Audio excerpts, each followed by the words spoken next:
हमारे इस YouTube channel के सेगमेंट फास्ट न्यूज में आप तमाम का इस्तकबाल है। इस वीडियो में आप देख सकते हैं कमेंटों में बहुत ज्यादा खबरें। तो आइए शुरू करते हैं वीडियो को और देखते हैं आज की ताजा तरीन खबरें।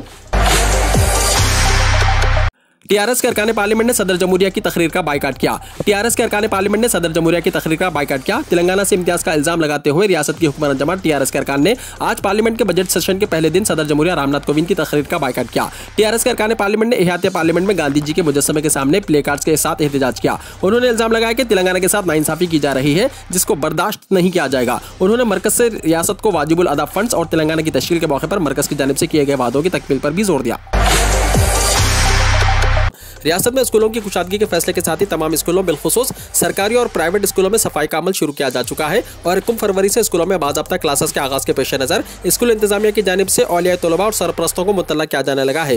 हुकूमत की जानिब से जारी किए गए अहकाम के मुताबिक रियासत में तमाम तालीमी इदारों की 1 फरवरी से कुशादगी अमल में लाई जा सकती है, लेकिन इसके बावजूद बाज़ स्कूलों की जानिब से 2 फरवरी और बाज़ स्कूलों ने 3 फरवरी से स्कूलों की कुशादगी का फैसला किया है, ताकि स्कूलों की सफाई के अलावा इन्हें तलबा के लिए महफूज बनाने के अमल को मुकम्मल किया जा सके।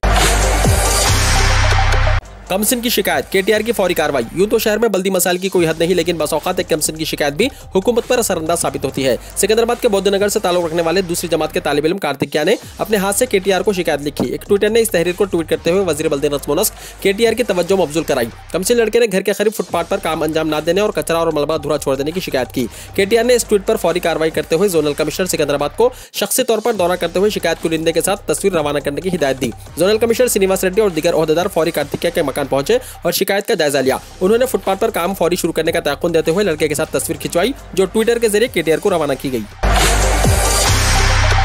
गवर्नमेंट और प्राइवेट जूनियर कॉलेजेस में कल से क्लासेस का आगाज। Secretary board of intermediate education Syed Umar Jalil ने तमाम सरकारी, खानगी इमदादी, खानगी गैर इमदादी और SC, ST, BC और अक़लियत के जूनियर और कंपोजिट डिग्री कॉलेजेस में 1 फरवरी से तालीम के आगाज का ऐलान किया है। उन्होंने तमाम इदारों के प्रिंसिपल्स को हुकूमत की जानिब से जारी करदा अहकाम के मुताबिक कोविड कवायद के साथ 1 फरवरी से कुशादगी की हिदायत दी है। उन्होंने कहा है कि कॉलेजेस में तमाम कोविड एहतियाती तदाबीर इख्तियार की जाएं, जिनमें मास्क का इस्तेमाल, रोजाना सैनिटाइजेशन और कॉलेज के अहाते और इतराफ सेहत व सफाई के इंतजाम शामिल हैं। कॉलेजेस के इंतजामिया और प्रिंसिपल्स को 1 फरवरी से बाकायदा क्लासेस के आगाज की तैयारियों की हिदायत दी गई।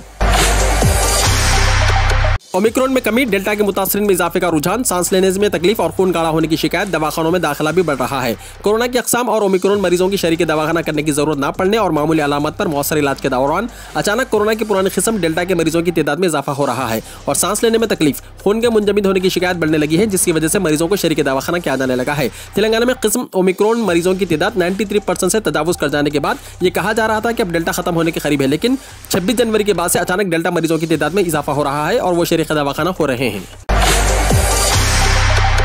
JNTU में अंडर ग्रेजुएट साल अव्वल और दुआम के online classes. Jawaharlal Nehru technological university के अंडर ग्रेजुएट साल अव्वल और दुआम के तलबा के लिए 12 फरवरी तक ऑनलाइन क्लासेस ही बरकरार रहेंगी और इसके बाद ऑन कैंपस क्लासेस का आगाज होगा। तहम अंडर ग्रेजुएट साल स्वम और चाहरुम के लिए क्लास वर्क और इम्तिहानात के अलावा तमाम PG कोर्सेज बशुमुल फॉर्म D के लिए ऑन कैंपस क्लासेस होंगी। इन क्लासेस के लिए कोरोना से हिफाजत के तमाम इंतजाम किए जा रहे हैं और इन क्लासेस का 1 फरवरी से आगाज होने वाला है। यूनिवर्सिटी ने अपने तमाम मुल्हिका कॉलेजेस को इस फैसले से सर्कुलर जारी करते हुए मुतल्ला कर दिया। वाज़ेह है कि रियासती हुकूमत ने भी 1 फरवरी से स्कूल्स और तालीमी इदारों की कुशादगी के फैसले का ऐलान कर दिया है।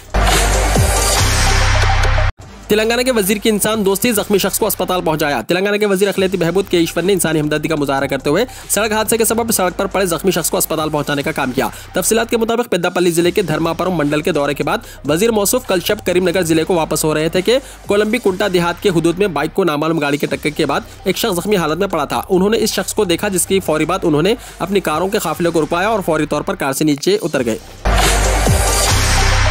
उस्मानिया यूनिवर्सिटी के तलबा को 12 फरवरी तक ऑनलाइन क्लासेस। उस्मानिया यूनिवर्सिटी ने कोरोना केसों में इजाफे के पेश नजर एक अहम फैसला लिया है, जिसके तहत कल से 12 फरवरी तक ऑनलाइन क्लासेस मुनक्किद करने का फैसला किया गया है। लाइव क्लासेस जो कल से शुरू होने वाली थी, इसे मुलतवी कर दिया गया। यूनिवर्सिटी के तहत आने वाले तमाम खानगी, सरकारी और इमदादी अंडर ग्रेजुएट और पोस्ट ग्रेजुएट कॉलेजों में 12 फरवरी तक ऑनलाइन क्लासेस मुनक्किद किए जाएंगे। इस सिलसिले में आज कॉलेजों के प्रिंसिपल्स और दीगर मुअज़्ज़िज़ीन की मीटिंग में फैसला किया गया है कि PG और UG कोर्सेज के सेमेस्टर क्लासेस यूनिवर्सिटी के अंदर ऑनलाइन मुनक्किद किए जाएंगे। टीचिंग और नॉन टीचिंग स्टाफ को कॉलेजों में हाजिर रहने और ऑनलाइन क्लासेस का इनेकाद करने की हिदायत दी गई। तेलंगाना में 20 बरस में सर्दी की लहर इतनी शदीद नहीं थी, महकमे मौसमियात ने कहा। तेलंगाना के कई अजला इन दिनों सर्दी की शदीद लहर की लपेट में है। मुल्क के शुमाली हिंद से आ रही सर्द हवाओं की वजह से इस तेलुगु रियासत में रात के दर्जे हरारत में काफी गिरावट हो गई है। रियासत के कई अजला में अक़ल तरीन दर्जे हरारत 10 डिग्री से कम दर्ज किया जा रहा है। तेलंगाना के सिद्दीपेट जिले में फायरिंग और लूट का वाकया। एक शख्स जिसकी शनाख्त नरसिया के तौर पर की गई है, अपने जायदाद को फरोख्त करने के सिलसिले में वो रजिस्ट्रेशन करवाने के लिए दफ्तर सब रजिस्ट्रार पहुंचा था। इसी दौरान दो अफराद जो इसकी कार से कुछ फासले पर पहले से ही मौजूद थे, कार ड्राइवर पर फायरिंग करते हुए 43,50,000 रुपए की रकम लेकर फिल्मी अंदाज में फरार हो गए। रियासत तेलंगाना के सिद्दीपेट अर्बन सब रजिस्ट्रार के दफ्तर के करीब फिल्मी अंदाज में फायरिंग के वाकये से सनसनी फैल गई। तफसीलात के मुताबिक एक शख्स जिसकी शनाख्त नरसिया के तौर पर की गई है, अपनी जायदाद को फरोख्त करने के सिलसिले में रजिस्ट्रेशन करवाने के लिए दफ्तर सब रजिस्ट्रार पहुंचा था। इसी दौरान दो अफराद जो इसकी कार से कुछ फासले पर पहले से ही मौजूद थे, कार ड्राइवर पर फायरिंग करते हुए 43.5 लाख रुपए लेकर फरार हो गए। जनाब मुमताज़ अली मौलाना आज़ाद उर्दू यूनिवर्सिटी के नए चांसलर मुकर्रर। मुमताज़ समाजी मुस्लिह और माहिर तालीम जनाब मुमताज़ अली कलमी नाम श्री एम को 17 दिसंबर 2021 से 3 साल के लिए मौलाना आज़ाद नेशनल उर्दू यूनिवर्सिटी का नया चांसलर मुकर्रर किया गया है। यूनिवर्सिटी के एलामिया के मुताबिक इज्जतमाब सदर जमहूरिया हिंद जनाब रामनाथ कोविंद ने यूनिवर्सिटी के विजिटर की हैसियत से श्री एम यानी मुमताज़ अली को यूनिवर्सिटी का 6वां चांसलर मुकर्रर किया है। हुकूमत हिंद ने जनाब मुमताज़ अली को तालीमी और समाजी इस्लाह के शोबे में उनकी नुमाया खिदमत के एवज 2020 में बावखार पद्म भूषण अवार्ड से नवाजा है। बजट इजलास में सियासी जमातें खुले जहन के साथ बात करें, वजीर आजम ने कहा। वजीर आजम नरेंद्र मोदी ने पीर को पार्लियामेंट के बजट इजलास के आगाज पर तमाम सियासी जमातों की तरफ से ऐवान में खुले जहन के साथ बहस की उम्मीद जाहिर की। पार्लियामेंट हाउस के अहाते में सहाफियों से बात करते हुए वजीर आजम ने कहा, मैं इस इजलास में तमाम अरकान पार्लियामेंट को खुशामदीद कहता हूँ। आज की आलमी सूरत हाल में हिंदुस्तान के लिए बहुत सारे मौके हैं। ये सेशन मुल्क की इक़्तिसादी तरक्की, vaccination program, made in India vaccine के बारे में दुनिया में एतमाद पैदा करता है। मोदी ने उम्मीद जाहिर की है कि तमाम सियासी पार्टियां पार्लियामेंट में खुलकर बहस करके मुल्क को तरक्की की राह पर ले जाने में मदद करेंगी। अलीगढ़ में पुलिस ने चेकिंग के दौरान पकड़े 9 लाख रुपए। उत्तर प्रदेश में असेंबली इंतखाबात के पेश नजर जहां इलेक्शन कमीशन मुतहर्रिक है, वहीं पुलिस भी बहुत मुस्तैदी के साथ अपने काम को अंजाम दे रही है। आज अलीगढ़ में थाना सिविल लाइन पुलिस ने चेकिंग के दौरान एक मोटरसाइकिल सवार से 9 लाख रुपए पकड़े हैं। हालांकि पुलिस अभी जांच कर रही है कि पैसा कहां से आया और कहां ले जाया जा रहा था। नकली समाजवादी किसी भी कीमत पर इख्तिदार हासिल करने का ख्वाब देख रहे हैं, पीएम मोदी ने कहा।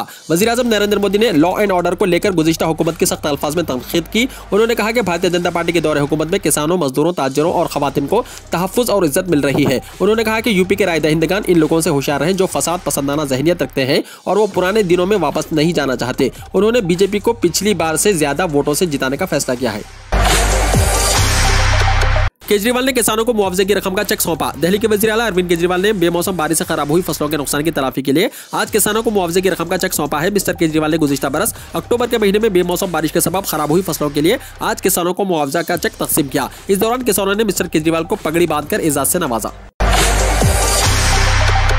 दिल्ली में मोटरसाइकिल सवार बदमाशों ने एक शख्स को गोली मार दी। राजधानी दिल्ली के आदर्श नगर इलाके में मंडी में मजदूरी करने वाले एक नौजवान को नामालूम बदमाशों ने गोली मार दी। वारदात के बाद बदमाश मौके से फरार हो गए। पुलिस ने नामालूम शरपसंदों के खिलाफ मुकदमा दर्ज कर लिया। पुलिस जाए वक़ूअ के आसपास नस्ब सीसीटीवी स्कैन करके बदमाशों की शनाख्त करने की कोशिश कर रही है। जानकारी के मुताबिक जख्मी नौजवान की शनाख्त जितेंद्र उर्फ जीतू के तौर पर हुई है। इसके एक जानने वाले आदित्य कुमार पांडे उर्फ राहुल ने पुलिस को बताया कि वो फ्रूट मंडी में कातिब का काम करता है, जबकि जितेंद्र पल्लेदारी का काम करता है। अखिलेश यादव ने करहिल से अपना पर्चा नामजदगी दाखिल किया। समाजवादी पार्टी के कौमी सदर अखिलेश यादव ने आज पीर के रोज मैनपुरी कलेक्टेरिएट में प्रेसाइडिंग ऑफिसर के सामने करहल असेंबली हल्के से अपना पर्चा नामजदगी दाखिल किया। समाजवादी पार्टी के कौमी general secretary professor Ram Gopal Yadav, साबिक एमपी धर्मेंद्र यादव और तेज प्रताप यादव, मुकामी एमएलए सोबरन सिंह उनके साथ थे। अखिलेश यादव विजय रथ पर सिपाही से मैनपुरी पहुंचे थे। रास्ते में जगह जगह उनका पुरतबाक इस्तकबाल किया गया। ऑफलाइन एग्जाम के खिलाफ तलबा का एहतजाज। महाराष्ट्र में तालिब इल्मों ने 10वीं और 12वीं जमात के ऑफलाइन इम्तिहानात के खिलाफ एहतजाज करते हुए मुंबई में वजीर तालीम वर्षा गायकवाड़ की रिहाइशगाह समेत नागपुर, उस्मानाबाद और औरंगाबाद शहरों में मुजाहरा किया। मुंबई में पुलिस को तलबा के हुजूम को मुंतशिर करने के लिए हल्के लाठीचार्ज का सहारा लेना पड़ा। वजीर तालीम ने कहा कि इस मामले पर तलबा के मुतालबे पर मंगल को गौर किया जाएगा। 85 ईयर्स का दूल्हा और 65 ईयर्स की दुल्हन। रियासत कर्नाटक के मैसूर में एक बुजुर्ग जोड़े ने शादी कर ली। शहर के अदुए नगर गौसिया नगर के रहने वाले मुस्तफ़ा नामी 85 साल बुजुर्ग ने 65 साल नसीमा से शादी की। मुस्तफ़ा जो पेशे से चरवाहे हैं, आज भी वो बकरियां लेकर जंगल में जाते हैं। ये उनकी तीसरी शादी है। इन्हें अपनी पहली बीवी से 20 और दूसरी बीवी से 4 जुमला 24 बच्चे हैं। इनकी पहली बीवी खुर्शीद बेगम का 2 साल पहले इंतकाल हो गया, जबकि दूसरी बीवी कामकाज करने के मौकूफ में नहीं है। उन्होंने अपने तमाम बच्चों की शादियां कर दी। मुस्तफ़ा ने अपने बुढ़ापे के सहारे के लिए शादी करने का फैसला किया। उन्होंने 65 साल नसीमा से राब्ता कायम किया, जो इसी इलाके के रहने वाली बताई गई है। उन्होंने भी शादी रिश्ता मंजूर कर लिया। मुस्तफ़ा ने बताया कि उनकी तीसरी बेवा बीवी है और उनका कोई जिम्मेदार नहीं है। वो शादी के लिए रिश्ता तलाश कर रहे थे कि इन्हें इस बेवा खातून के ताल्लुक से मालूम हुआ और उन्होंने सहारा देने की खातिर इनसे शादी कर ली। उत्तर प्रदेश इलेक्शंस में नामवर शायर मुनव्वर राना की बेटी को कांग्रेस ने दिया ticket. Uttar Pradesh assembly elections के लिए कांग्रेस ने मजीद 6 उम्मीदवारों के नामों का ऐलान किया। इन 6 उम्मीदवारों में 3 खवातीन शामिल हैं। ताजा फहरिस्त में मशहूर और मारूफ शायर मुनव्वर राना की बेटी अरुषा राना का नाम भी है, जिन्होंने हाल ही में उन्नाव निशिस्त से बतौर आजाद उम्मीदवार पर्चे नामजदगी दाखिल किया था। कांग्रेस ने इन्हें पोरावा हल्के से उम्मीदवार बनाया है। वाज़ेह है कि उत्तर प्रदेश में 10 फरवरी से 7 मरहलों में पोलिंग होगी और 10 मार्च का नताइज जारी कर दिए जाएंगे।